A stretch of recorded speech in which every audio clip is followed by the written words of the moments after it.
The state confiscated his house as evidence in a criminal case. 2 years later, the case was closed, but the house was not returned. They sent him a bill for property storage.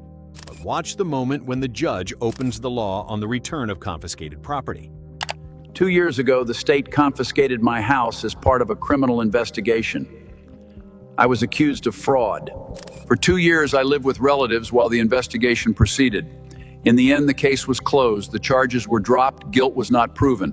I came from my house. The state sent a bill, $48,000 for 2 years of storage and maintenance of confiscated property. They say until I pay, the house will not be returned. I was acquitted, and my house is being held as collateral for someone else's expenses.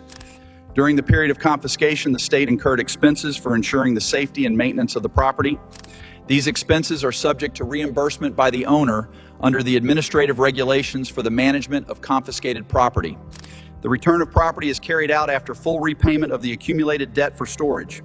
The demand was issued in accordance with established procedure. I'm opening the law on the return of confiscated property. I'm reading word for word.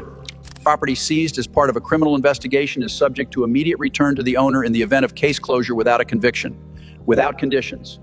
Without compensation for state expenses, the state confiscated his house. The state conducted the case for 2 years. The state closed the case. The state bears the expenses of its own investigation. This is not the owner's debt. You cannot send a man a bill for holding his property without his consent. The house is returned immediately and without any conditions. The state pays $80,000 in compensation for 2 years of deprivation of housing.